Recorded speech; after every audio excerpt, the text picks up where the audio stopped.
Hello everyone, welcome you all on path of concepts. आज के session में बच्चे हम डिस्कस करेंगे पजल और सिटिंग अरेंजमेंट, जो आपके अपकमिंग एग्जाम्स के लिए काफ़ी फ्रूटफुल रहेगा। आज हम पार्ट 1 डिस्कस करेंगे। Each part contains 3 questions. It means जितने भी बच्चे हम सेशन लेंगे, हर एक सेशन में पजल और सिटिंग अरेंजमेंट के हम 3 क्वेश्चंस आपके साथ में डिस्कस करेंगे और आपके 100 और 100 पजल सिटिंग अरेंजमेंट यहाँ पे कंप्लीट हो जाएंगे। तो before starting the session, let me introduce my self Nitin Kumar, faculty of reasoning, experience more than 5 years, taught in many reputed institutes which is Mahindra's, Career Power, IBT and the KD campus। Exam आपके cover हो जाएंगे bank, UPSC, SSC, railway, RRB, NTPC, Delhi police and state level examination. और साथ ही बच्चे आप अन academy पर भी मेरे को फॉलो कर सकते हैं। अन अकेडमी पर फॉलो कर सकते हैं बच्चे। मैं एसएससी कैटेगरी में पढ़ाता हूं, उसमें आप नाम सर्च करेंगे नितिन कुमार तो मैं आपको इजीली एसएससी कैटेगरी में मिल जाऊंगा। तो आप अन अकेडमी में भी क्लास अटेंड कर सकते हैं। डेली 8 बजे मेरी लाइव क्लास होती है बेटा। क्लियर है बात? चलते हैं, क्वेश्चन स्टार्ट करते हैं। तो पार्ट 1 का आज क्वेश्चन पहला आपके सामने प्रस्तुत है। तो जल्दी से इस क्वेश्चन को आपको क्या करना है, एक बार आप क्वेश्चन की अपने आप से भी अप्रोच करिए। With in a time question को सॉल्व करने की कोशिश करिए। क्वेश्चन आपका इंग्लिश लैंग्वेज में भी है और हिंदी लैंग्वेज में भी है, तो एक बार खुद से ट्राई करिएगा। अब चाहे आप स्क्रीनशॉट ले लो या वीडियो को पॉज करके इस क्वेश्चन को सॉल्व करिए। क्या आपकी अप्रोच रहेगी, किस तरह से हम पॉसिबिलिटी यूज़ करते हैं, फिर हम क्वेश्चंस को डिस्कस करेंगे बच्चे। क्वेश्चन है आपके सामने, there are 8 friends namely Nisha, Naina, Natasha, Nancy, Gunjan, Gagan, Gazal and Ginni were born in different months of same year but not necessary in same order. They were born in month which is July, September, November and the December on 2 different dates, 15 and the 23rd। अब जैसे कि आप इसका एक बार table बना लो, क्योंकि ये puzzle कौन सी है, मंथ बेस्ड पजल है। तो उसके लिए आपको 2 डेट्स गिवन है, तो डेट्स फटाफट से लिख लीजिए। 15 है, 23 गिवन है, तो जल्दी से इसको हम लिख लेते हैं।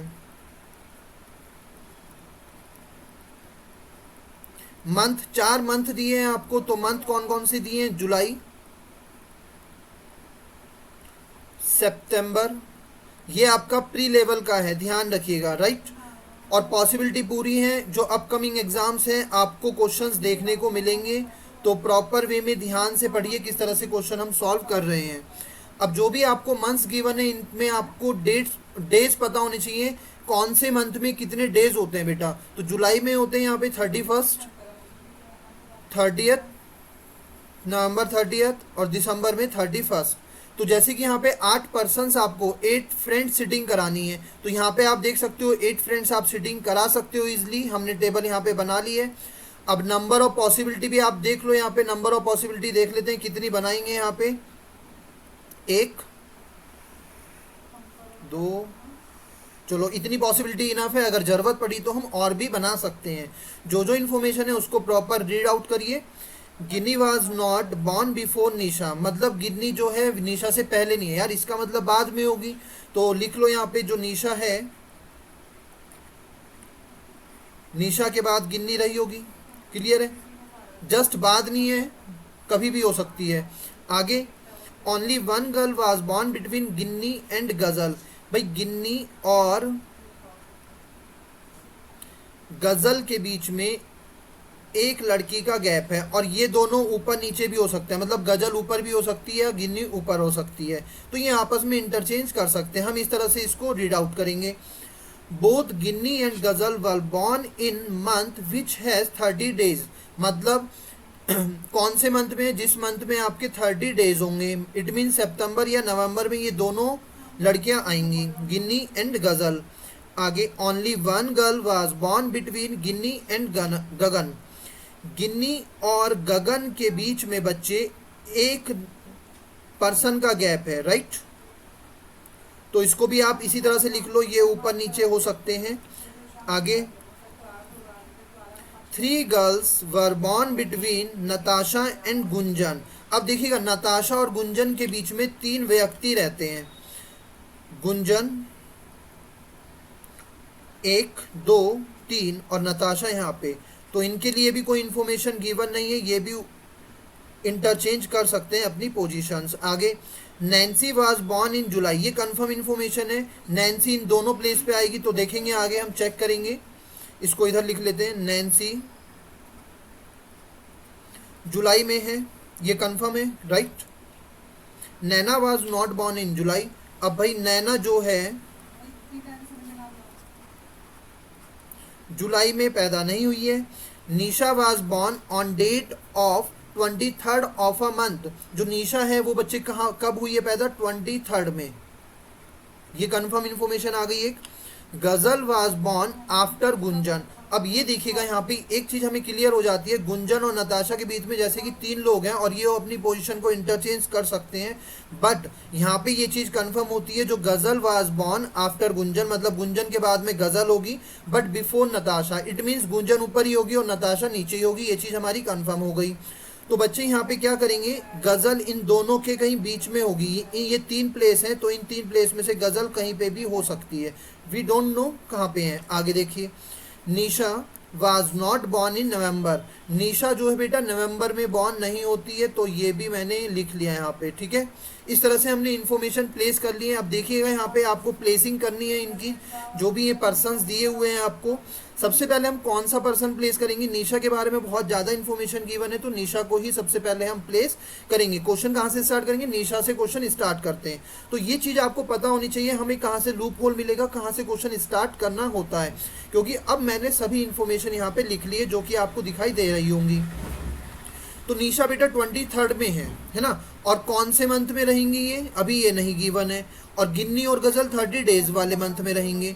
अब देखिएगा यहाँ पे गिन्नी नवंबर में, निशा नवंबर में नहीं है, तो नवंबर में 15 और 23 ये वाला खत्म हुआ। निशा के बाद गिन्नी पैदा हुई है, तो निशा आपका दिसंबर मंथ में भी नहीं आएगी, तो ये 2 मंथ तो बच्चे कैंसिल हो गए, नवंबर और दिसंबर फॉर निशा। तो निशा जुलाई या सितंबर में ही होगी और 23rd में पैदा होगी, तो 2 पॉसिबिलिटी बनाते हैं, निशा यहाँ पे रखा और एक बार निशा को हम यहाँ पे रख लेते हैं, 2 पॉसिबिलिटी बनाते हैं ना। आगे भी पॉसिबिलिटी बन सकती है, आगे हम चेक करेंगे। अब प्लेस करते हैं निशा और गिन्नी के लिए, गिन्नी उससे नीचे और गिन्नी और गजल के बीच में 30 डेज रखना है, और एक का गैप है गिन्नी और गजल के बीच में, और दोनों 30 डेज में प्लेस करने हैं। अब देखिएगा अगर मैं यहाँ पे गिन्नी प्लेस कर दूं तो यहाँ पे गजल तो मैं रख ही नहीं सकता हूँ, ये बात समझ आ रही है यहाँ पे।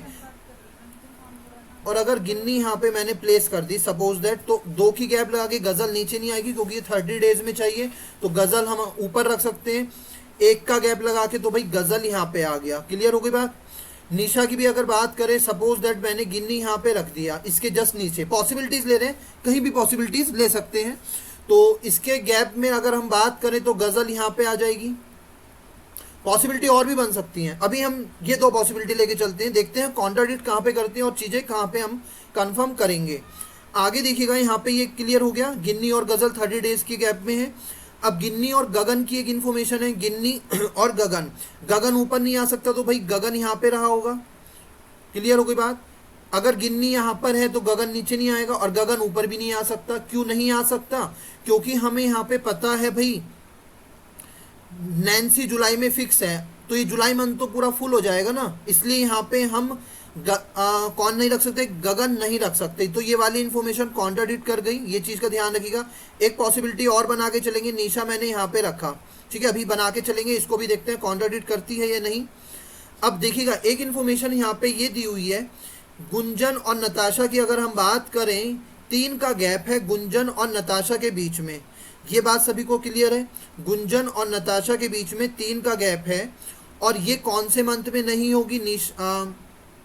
एक इन्फॉर्मेशन था यहाँ पे, neither Gunjan nor Natasha was born in November, मतलब ये दोनों नवंबर में बॉर्न नहीं होंगे, ठीक है, नवंबर में दोनों बॉर्न नहीं होंगे। अब अगर बात करें गुंजन यहाँ पे नहीं आएगी, अगर मैं गुंजन या यहाँ पे नताशा को रखता हूँ, सपोज दैट मैं नताशा यहाँ पे रखता हूँ, तो 1 2 3 की गैपिंग ऊपर आके लगाएगी नहीं, मतलब ये गुंजन और नताशा की 3 गैप लगा के यहाँ पे हम सेटिंग नहीं बिठा सकते, तो बेटा ये वाली पॉसिबिलिटी आपकी गलत हो जाएगी। ये दोनों समझ आ रही होगी आपको कॉन्ट्राडिक्ट कैसे कंडीशंस कर रही हैं, क्लियर हुई बात सभी को। आइए एक पॉसिबिलिटी ये लेते हैं, गिन्नी मैंने यहाँ पे रखा था, अब गिन्नी को और दूसरी जगह प्लेस करते हैं। गिन्नी को सपोज दैट अगर मैं यहाँ पे प्लेस करता हूँ तो गिन्नी के साथ में दो इन्फॉर्मेशन हमारी गिवन है। क्या गिवन है? एक तो गैप लगा के गिन्नी के साथ में गजल है और एक है गगन। तो अगर मैं गिन्नी यहाँ पे रखूंगा तो निशा ऊपर नहीं बैठ पाएगी क्योंकि एक की गैप लगा के हम नहीं रख सकते।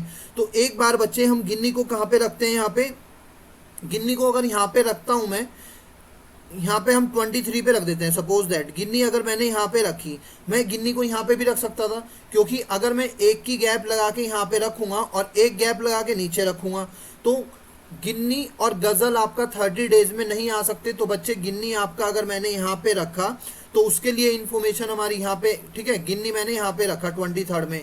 तो देखिएगा गिन्नी के रिगार्डिंग क्या क्या इन्फॉर्मेशन है। गजल की इन्फॉर्मेशन है और गजल कहाँ पे आएगी? गुंजन और नताशा के बीच में आएगी। ये बात सभी को क्लियर है। और एक का गैप लगा के गिन्नी और गगन का भी रखना है हमें। तो अगर गिन्नी यहाँ पर है तो गगन मैं ऊपर रख सकता हूँ, गगन यहाँ पे रख दिया मैंने। और एक का गैप लगा के मैं यहाँ पे क्या रख सकता हूँ? गजल रख सकता हूँ क्या? नहीं, गजल बेटा हम ऊपर रखेंगे क्योंकि ये दोनों 30 डेज में चाहिए। तो ये वाली इंफॉर्मेशन यहाँ पे एक बार इसको इरेज कर देते हैं, ठीक है। देखिएगा गिन्नी के अगर हम गैप लगाएंगे तो ऊपर यहाँ पे क्या रखेंगे हम? गजल को रखेंगे। तो बच्चे गजल यहाँ पे मैंने प्लेस कर दिया। तो एक गैप लगा के गिन्नी का गैप लगा के और कहाँ पे आ जाएंगे? गगन। तो गगन बेटा यहाँ पे आ जाएगा। ये बात सभी को क्लियर हो रही है? गिन्नी का एक गैप लगा के ऊपर गजल रखा और यहाँ पे गगन है। अब देखिएगा मेरे को कौन सी इन्फॉर्मेशन प्लेस करनी है यहाँ पे? नताशा, गुंजन, नताशा वाली इन्फॉर्मेशन प्लेस करनी है। और नताशा गुंजन नवंबर में नहीं आएंगी। अगर बेटा मैंने दिसंबर में नताशा को प्लेस कर दिया, नताशा सपोज दैट यहाँ पे आ गई, तो 3 की गैप लगा के ऊपर गुंजन, 1 2 3, तो बेटा गुंजन यहाँ पे आ गई। क्लियर हो गई बात? 3 की गैप लगा के गुंजन यहाँ पे हो गई। और अब देखिएगा यहाँ पे जो नैन्सी है वो जुलाई में बेटा फिक्स है, तो नैन्सी जो है जुलाई में यहाँ पे फिक्स कर दिया मैंने। सब लोग प्लेस हो गए, सभी फ्रेंड्स प्लेस हो गए। बचा पर्सन कौन यहाँ पे? नैना बची। नैना जुलाई में जाएगी तो नैना यहाँ पे आ जाएगी। तो देख सकते हो नंबर ऑफ पॉसिबिलिटी यहाँ पे बिल्कुल, ये बिल्कुल करेक्ट है यहाँ पे। तो नंबर ऑफ पॉसिबिलिटी आपकी कितनी ज़्यादा बन सकती है, इस चीज़ का ध्यान रखिएगा। तो आपको थोड़ा थोड़ा फास्ट करना है चीज़ों को। पॉसिबिलिटी आधी तो दिमाग में ही कैंसिल हो जाती है। अगर ये तो मैं समझाने की वजह से आपको इतना बनाना पड़ गया, अदरवाइज आप इजी वे में कर सकते थे। तो इसका जो प्रॉपर आपका सॉल्यूशन होगा बेटा, ये सॉल्यूशन होगा, इसको फटाफट से नोट कर लो। और जो बच्चे, अगर जिस स्टूडेंट ने ये पजल सॉल्व कर ली होगी तो उसको 5 क्वेश्चन डिस्कस करने की बेटा ज़रूरत नहीं पड़ेगी। जो 5 क्वेश्चन हमें डिस्कस करने हैं वो ज़रूरत नहीं पड़ेगी, इसलिए मैं यहाँ पे क्वेश्चंस डिस्कस नहीं करूँगा। प्रॉपर पजल और सिटिंग आपका जो भी फॉर्मेट है वो डिस्कस करेंगे। आई होप ये क्वेश्चन सभी को समझ आ गया था। अगर फिर भी किसी को डाउट है तो बेटा कमेंट बॉक्स में मेरे को बता सकते हैं। आप देख सकते हो मैंने कितनी पॉसिबिलिटी दी है और कितना आपका कॉन्ट्राडिक्ट करी है कंडीशंस। क्लियर है? चलिए हम अगले क्वेश्चन की ओर चलते हैं। Question number 2। 12 friends are sitting in a 2 parallel rows. तो बच्चों ये क्वेश्चन आपका सिटिंग अरेंजमेंट से लिया गया है। तो आपको क्या करना है, एक बार आप खुद से अप्रोच करिए, विद इन अ टाइम ये क्वेश्चन कर सकते हो या नहीं। मैक्सिमम टाइम इसमें आप 3 मिनट्स इनफ है इस क्वेश्चन के लिए। तो आपकी क्या अप्रोच रहेगी? तो आप ये क्वेश्चन सॉल्व करिए। इंग्लिश में भी क्वेश्चन है और हिंदी में भी गिवन है, तो फटाफट से सॉल्व करिए क्वेश्चन को, फिर हम डिस्कस करते हैं। जो भी इन्फॉर्मेशन गिवन है उसको एक बार हम लिख लेंगे और जो जो इन्फॉर्मेशन डेफिनेट होगी उसको प्लेस करते रहेंगे यहाँ पे। तो देखते हैं 12 friends are sitting in a 2 parallel rows facing each other. P, Q, R, S, T and U are sitting in a row 1 facing north and A, B, C, D, E and F are sitting in a row 2 facing north। तो बच्चे एक बार यहाँ पे information अपनी knowledge के लिए रख लो। जो लोग साउथ में देख रहे हैं वो कौन लोग हैं यहाँ पे? P, Q, R, S, T, U, right. और जो लोग नॉर्थ की ओर देख रहे हैं वो लोग हैं आपके A, B, C, D, E और F। तो चीज़ें इससे क्लियर कंफर्म रहेंगी यहाँ भी कौन साउथ में और कौन नॉर्थ में। तो नॉर्थ वाले कहाँ कौन है? A, B, C, D, E, F। और साउथ वाले कौन है भाई? P, Q, R, S, T, U। Clear हो गई बात यहाँ पे? आगे क्वेश्चन में क्या बोल रहा है? Each friend in a row is facing exactly one friend from the other row. मतलब ये लोग जो हैं 6 लोग हैं, तो ये आमने सामने हैं एक दूसरे के। आगे इन्फॉर्मेशन में क्या बोल रहा है, P sits second to the right of the person who sits opposite to B.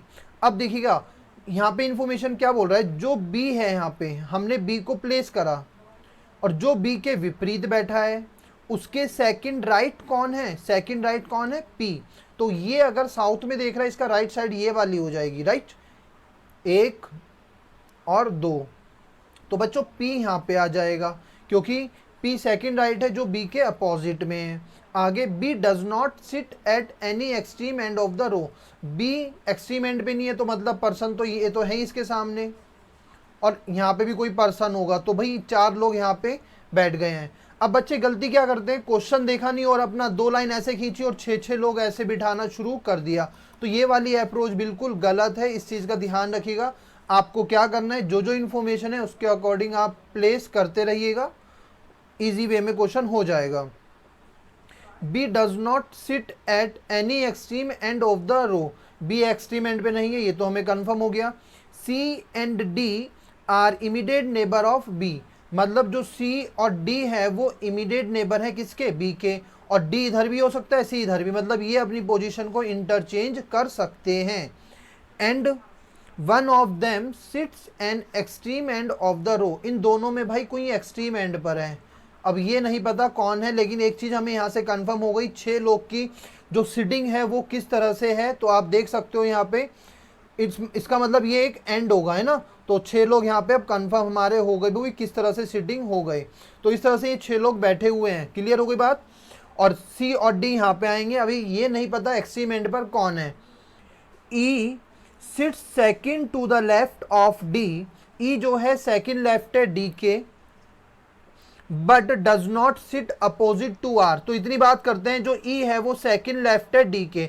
अब सपोज करो अगर मैं डी यहाँ पे प्लेस करता, डी अगर मैं कॉर्नर में प्लेस करता तो उसके ई सेकंड लेफ्ट बैठता क्या, नहीं, क्योंकि यहाँ तो यार सी बैठा हुआ है ना।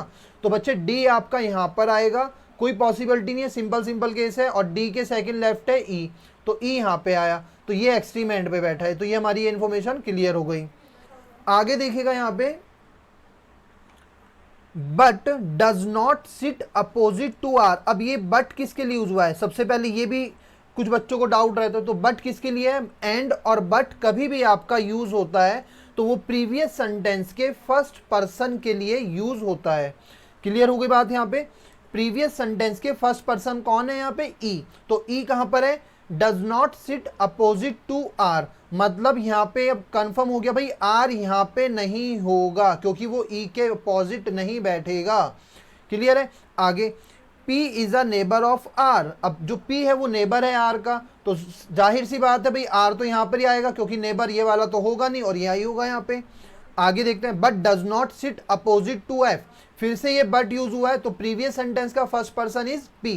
तो P कहाँ पर है, अपोजिट नहीं है वो F के, तो F यहाँ पे नहीं आएगा, तो F कंफर्म यहाँ पे आ गया, तो A बचा यहाँ पे। क्लियर हो गई बात यहाँ पे, यहाँ तक हो गया question. Neither Q not D are adjacent to P। अब जो Q और T है ना बच्चे, जो Q है और वो T है वो P के एडजेसेंट नहीं है। वो क्या है, P के एडजेसेंट नहीं है। तो ये इन्फॉर्मेशन मैंने यहाँ पे लिख ली है। अब P के एडजेसेंट नहीं है तो Q और T यहाँ पे नहीं आएगा, तो ये हमारा यहाँ पे कैंसिल हो गया। इस वाली पोजीशन पे Q और T नहीं आएगा। क्लियर हो गई बात यहाँ पे। T is adjacent to either R और Q but not both. T जो है वो, जो T है ना बच्चों, वो एडजेसेंट है किसके, या तो वो R के एडजेसेंट होगा या वो Q के एडजेसेंट होगा। तो देखिएगा, अब अगर मैं यहाँ पे बात करूं, अब T अगर यहाँ पे रखा तो R और Q के एडजेसेंट तो आएगा नहीं, तो T की पोजीशन ये भी हमारी खत्म हो गई है। अब T या तो यहाँ पे आएगा, T या तो यहाँ पर आएगा, इन दोनों में एक प्लेस पर T आएगा। तो अभी देखेंगे यहाँ पे, आगे इंफॉर्मेशन पढ़ते हैं। U is a neighbour, U is a neighbour of the person who sits opposite to E। जो E है वो किसके अपोजिट है, U इज अ नेबर किसका नेबर है, जो ई के अपोजिट है। अब जो ई का अपोजिट पर्सन है उसका नेबर यू है, तो यू इधर तो आएगा नहीं, तो यू कहाँ पे आएगा, यू यहाँ पे आएगा। तो ये चीज क्लियर हो गई। अब यहाँ पे आपका टी और क्यू कहाँ पर आएगा, तो देखिएगा क्वेश्चन में क्या बोल रहा है, जो टी है वो किसी एक का एडजेसेंट है, तो अगर मैं टी यहाँ पे रखूंगा तो क्यू की एक पोजीशन ये खाली रहेगी और वो दोनों के एडजेसेंट हो जाएगा। तो कंफर्म बात ये हुई, टी बच्चों यहाँ पर आएगा और क्यू आपका यहाँ पर आएगा।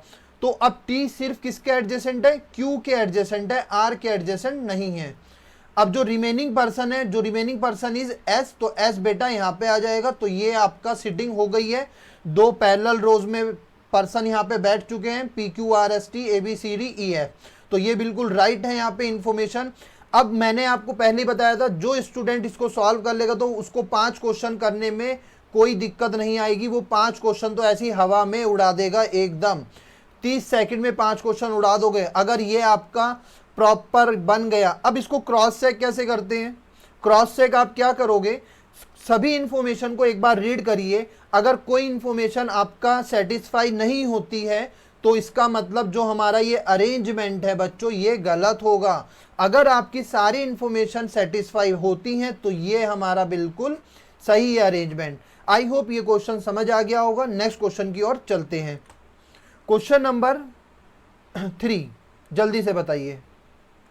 There are 8 friends naming D, F, H, L, J, N, W and X sitting on a square table। तो बेटा ये क्वेश्चन आपका कहाँ से, सिटिंग अरेंजमेंट से क्वेश्चन लिया हुआ है। तो जल्दी से आप इसका स्क्रीनशॉट ले लीजिए और कोशिश करिए आप एक बार खुद से ये क्वेश्चन सॉल्व करने की। मैक्सिमम टाइम आप इसके लिए 3 मिनट्स दे सकते हो, क्योंकि उससे ज़्यादा क्वेश्चन नहीं है। और वीडियो को पॉज करके भी आप ये क्वेश्चन सॉल्व कर सकते हैं। इंग्लिश में भी क्वेश्चन गिवन है और बच्चे हिंदी में भी क्वेश्चन गिवन है, तो मेरे ख्याल से कोई प्रॉब्लम नहीं होनी चाहिए आप स्टूडेंट्स को सबको। क्वेश्चन पढ़ते हैं, देखिएगा यहाँ पे, there are 8 friends naming D F H L F H J L N W and X sitting on a square table and facing centre but not necessary in the same order. 4 friends are sitting on 4 corners and 4 friends sitting on the middle of the side। तो simple सी बात है, सभी को पता लग गया भाई square है यहाँ पे। तो देखो पॉसिबिलिटी बने ना बने, लेकिन आप अपने आप से पहले से ही तैयारी करके रखो जिससे हमारा टाइम ज़्यादा वेस्ट ना हो।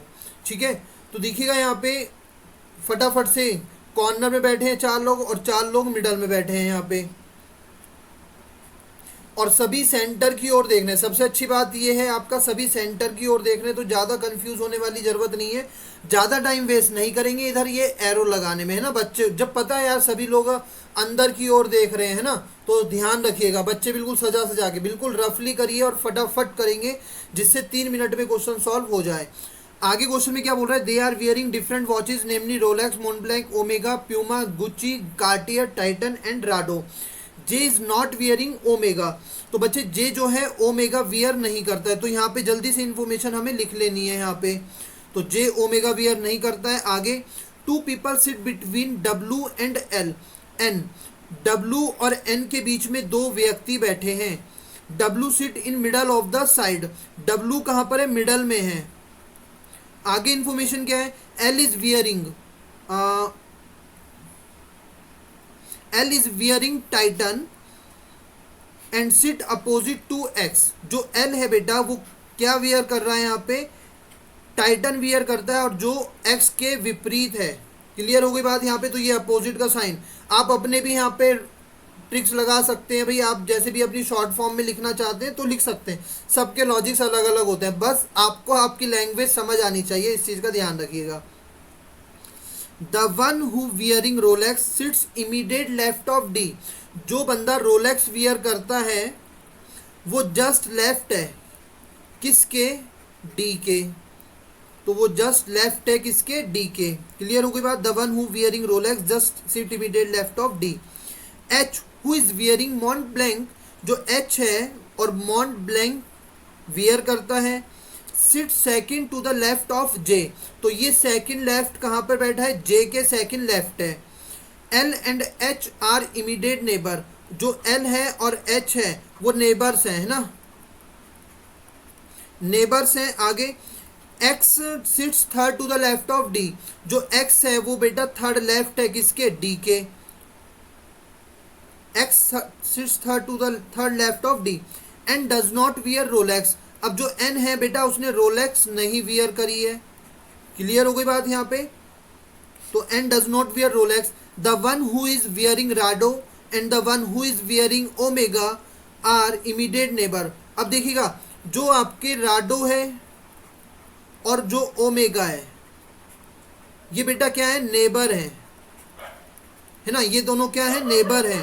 आगे क्या बोल रहा है यहाँ पे, neither N nor X is wearing Rado. अब भाई जो एन है और जो एक्स है वो राडो वियर नहीं करते हैं। आगे D is not wearing Puma and Cartier. अब जो डी है वो कौन क्या नहीं वियर करते, प्यूमा और कार्टियर वियर नहीं करते हैं। क्लियर हो गई बात यहाँ पे। आगे देखते हैं बेटा, the one who is wearing Gucci sits opposite of the one who is wearing Cartier. अब भैया जो गुच्ची है आपका और कौन, कार्टियर, एक दूसरे के विपरीत हैं। तो हमने इस तरह से ये इंफॉर्मेशन प्लेस कर लेनी है। तो इस तरह से हमने इंफॉर्मेशन लिख ली है। अब क्वेश्चन में मुद्दा ये बनता है बेटा, हम इस क्वेश्चन को स्टार्ट कहाँ से करें, लूप होल हमें कहाँ से मिलेगा। अब जिस भी पर्सन के बारे में सबसे ज़्यादा इन्फॉर्मेशन आपको गिवन हो बस वहाँ से क्वेश्चन आप स्टार्ट कर दो, क्योंकि सभी लोग अंदर की ओर देख रहे हैं। अब देखिएगा डी की अगर मैं बात करूँ, डब्ल्यू और एन से आप स्टार्ट नहीं कर सकते हो, क्योंकि डब्ल्यू और एन के अलावा कोई इन्फॉर्मेशन आपको गिवन नहीं है। पूरी इस जो भी स्टोरी जो भी इंफॉर्मेशन दी है आपको, डब्ल्यू एन के अलावा सिंगल इंफॉर्मेशन भी नहीं दी है। डब्ल्यू और एन के बीच में 2% है इस इंफॉर्मेशन के अलावा। तो अगर हम डी से क्वेश्चन स्टार्ट करते हैं तो देखिएगा यहाँ पे स्टार्ट करते हैं क्वेश्चन,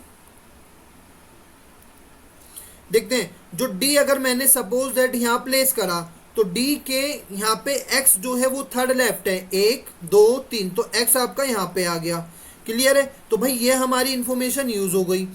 एल और जो एक्स है वो एक दूसरे के अपोजिट है। अगर एल यहाँ पर है तो एक्स वहाँ पे हो गया, तो टाइटन ये है, तो ये वाली इंफॉर्मेशन यूज हो गई। जो रोलेक्स है वो जस्ट लेफ्ट है किसके, डी के, तो ये इंफॉर्मेशन प्लेस कर दो जल्दी से। तो रोलेक्स जो है वो जस्ट लेफ्ट हो गया डी के। क्लियर हो गई बात। आगे जो इंफॉर्मेशन है देख लेते हैं। अब एल और एच जो है क्या नेबर हैं, तो बिल्कुल एल जो है वो एच का नेबर है। यहाँ तो डी है तो बेटा एच तो यहाँ पे ही बैठा होगा। क्लियर हो गई। तो ये इंफॉर्मेशन हमारी प्लेस हुई। जो एच है वो सेकंड लेफ्ट है किसके, एच जो है सेकंड लेफ्ट है बेटा जे के। तो एच तो हमारा यहाँ पे क्या लाइक करता है, मॉन्ट ब्लैंक, और वो किसके लेफ्ट है, जे के। तो अगर जे यहाँ मैं यहाँ पे रख दूँ तो 1 2, तो एच आपका सेकंड लेफ्ट बैठ गया, तो ये यहाँ पे इस तरह से। तो भाई ये इन्फॉर्मेशन भी देखो कितना सिंपल क्वेश्चन बनता जा रहा है। और जे क्या है यहाँ पे, जे ओमेगा लाइक नहीं करता है, ठीक है, ये एक्स है, ये प्लेस हो गई। ओके, अब जो है आपका आगे इन्फॉर्मेशन देखते हैं यहाँ पे। अब देखो जो गुच्ची है और जो कार्टियर है वो एक दूसरे के विपरीत है। जो गुच्ची है और जो आपका राडो तो अभी प्लेस नहीं हुआ, राइट। गुच्ची और कार्टियर जो है वो एक दूसरे के अपोजिट है। तो इस वाली पोजीशन पे ये लोग नहीं आएंगे, इस वाली पोजीशन पे ये लोग नहीं आएंगे। समझ आ रही है बात। और इस वाली पोजीशन पे ये लोग नहीं आएंगे। कौन, गुच्ची और कार्टियर, क्योंकि हमें विपरीत एक दूसरे के अपोजिट चाहिए। सिर्फ यही 2 पोजीशन खाली बची हैं जहाँ पे गुच्ची और कार्टियर आएंगे। अब हमें दिया हुआ है कार्टियर जो है बेटा डी लाइक नहीं करता, मतलब डी वियर नहीं करता, इस चीज़ का ध्यान रखिएगा। तो यहाँ पे कौन आ जाएगा, गुच्ची आ जाएगा, और यहाँ पे बेटा क्या आ जाएगा, कार्टियर। तो ये वाली इंफॉर्मेशन प्लेस हो गई। देखिए कितने इजी वे में इंफॉर्मेशन प्लेस हो गई। क्लियर हो गई बात यहाँ पे। अब देखो नंबर ऑफ पर्सन्स और कौन कौन रहते हैं। अब W और N के बीच में कितने व्यक्ति हैं, 2 व्यक्ति हैं। W और N के बीच में कौन कौन सी इंफॉर्मेशन खाली है, अभी ये वाला है, ये है और ये है। अब यहाँ पे तो कोई W आएगा ही नहीं, क्योंकि W हमें कहाँ चाहिए, मिडल में। तो मिडल की एक ही पोजीशन खाली है, ये वाली। तो W अगर मैंने यहाँ प्लेस करा तो मिडल में आ गया, तो 2 की गैप लगा के इधर तो है नहीं, तो इधर आपका N आ गया, तो N बेटा इधर आ गया। क्लियर हो गई? तो ये इन्फॉर्मेशन भी लवली लवली बिल्कुल प्लेस हो गई है। बचा क्या आपका? डी हो गया, एफ हो गया, एफ नहीं हुआ, एफ जो बचा यहाँ पे, एफ यहाँ पे आ जाएगा। तो नंबर ऑफ पर्सन सब हो गए हैं। वॉचेस की बात करते हैं तो वॉचेस देख लेते हैं यहाँ पे कौन कौन सी वॉचेस रहती हैं। रेडो, जो राडो है और ओमेगा है, वो दोनों पड़ोसी हैं। राडो और ओमेगा जो हैं पड़ोसी हैं। तो पड़ोसी के लिए सिर्फ एक ही इन्फॉर्मेशन है, पड़ोसी के लिए सिर्फ यही दो इन्फॉर्मेशन है। यहाँ पे तो आ नहीं सकता क्योंकि यहाँ पे कार्टियर और एम भी है। तो देखो राडो और ओमेगा हम कहाँ पे प्लेस कर सकते हैं? एक्स राडो नहीं वियर करता है तो राडो भाई यहाँ पे आ जाएगी। ठीक है, राडो अगर यहाँ पे आ गई तो ओमेगा यहाँ पे आ जाएगा। बचा कौन यहाँ पे कॉर्नर में? प्यूमा, प्यूमा ही बचा ना, तो प्यूमा भाई यहाँ पे आ गया। देखो जो मैं पहले ही आपका दो पॉसिबिलिटी बना के, इसकी तो जरूरत ही नहीं पड़ी, सिंगल केस में ही काम हो गया। लेकिन बट फिर भी आप सिक्योरिटी पर्पज से दो डायग्राम पहले ही बना के रख लो जिससे कि इजी रहे क्वेश्चन आपको। अगर यहाँ पे कोई पॉसिबिलिटी होती तो यार फिर दोबारा बनाना पड़ता, चीज़ें कहीं ना कहीं मिसमैच हो जाती हैं। तो आप इस इंफॉर्मेशन को देख सकते हैं। तो हमारे यहाँ पे ये आपका डायग्राम कंप्लीट बन चुका है। 8 के 8 लोग सिट हो चुके हैं और जो उनकी वॉचेस हैं वो भी प्लेस हो चुकी हैं। क्लियर हो गई? तो बच्चे आज का सेशन ओवर करते हैं। नेक्स्ट क्लास में मिलते हैं पार्ट 2 में और नए 3 क्वेश्चंस के साथ में। और कोशिश करना ये तीनों क्वेश्चन आप अच्छे से proper with in a time एक बार और सॉल्व करके देख लेना, क्योंकि ऐसे क्वेश्चंस आने का बिल्कुल चांस है एग्ज़ाम में। तो सभी स्टूडेंट्स को, जो भी लोग IBPS PO प्री का एग्ज़ाम देने वाले हैं, अभी 3 अक्टूबर से स्लॉट स्टार्ट है, तो वो उन बच्चों के साथ में ये वीडियो ज़रूर शेयर कर दीजिएगा। आज का सेशन ओवर करते हैं। Thank you very much guys, bye bye, take care.